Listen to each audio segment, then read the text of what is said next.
అవకాశం ఇది. మరి మీరందరూ మరి ఈరోజు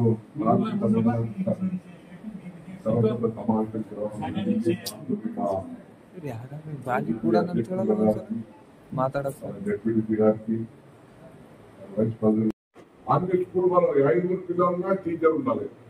ప్రతి పిల్లవాడు చదువుకున్నానన్నది మా సిద్ధాంతం. ఎందుకంటే మేము దత్తారెడ్డి ఎంపీగా ఉన్నప్పుడు ఏది ఒక బిల్ పాస్ చేసిన ఎడ్యుకేషనల్ బిల్, కంపల్సరీ ఎడ్యుకేషన్ అంటే ప్రతి వ్యక్తి చదువుకోవడానికి అవకాశం ఉండాలి. దానికి అన్ని సౌకర్యాలు కల్పించాలి. కంపల్సరీ ఎడ్యుకేషన్ ఆ రానప్పుడు గురం కాస్తుంటే కూడా పక్కన వచ్చి కూర్చోబెట్టి చదివించాలి. అప్పుడే మనం 100% ఇంట్రెస్ట్ చేయగలుగుతాం. ఆ దిశగా మా ప్రభుత్వం పనిచేస్తుంది. మా సంబంధిత ఎంఈఓ గారు ద్వారా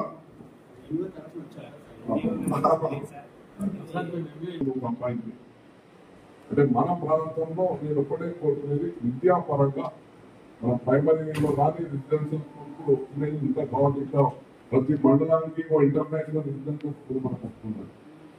ఆల్ క్యాండిడేట్స్ ప్రతి మండలానికి ఇప్పుడు మోడీ మోడల్ స్కూల్ తెచ్చుకోవచ్చు. ఆ మోడీ మోడల్ స్కూల్ తినడం వల్ల ఎంతో మార్పు వచ్చింది ప్రాంతం. లేకపోతే 4 మండలంలో చదువుతున్న పిల్లలు అందరూ బిడ్డలు పోతుంది చెప్పడానికి పోయి అక్కడ ఎంతో ఎదుర్కొని 4 మన ఇక్కడ వచ్చే 4 అయిపోతుంది. ఆ మోడల్ స్కూల్ చేయడం వల్ల ఈ 4 చాలా మంది పిల్లలకు నూతన క్వాలిటీ ఎడ్యుకేషన్ వచ్చింది. చాలా మంది పిల్లలు చదువుకుంటున్నారు. ఇప్పుడు డాక్టర్లు అవుతున్నారు, ఇంజనీర్లు అవుతున్నారు. అంటే ఈ విధంగా మనం ఇంకొక మంచి స్టేట్ గవర్నమెంట్ ముఖ్యమంత్రి రెడ్డి గారు ప్రతి మండలానికి ఇంటర్నేషనల్ స్కూల్ క్వాలిటీ స్కూల్ తేవాలని నచ్చున్నాం.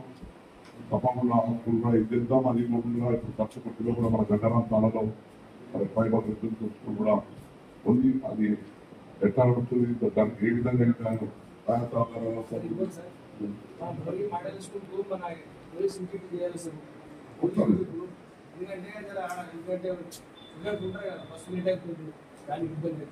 ఏర్పాటు చేద్దాం. అది తప్పకుండా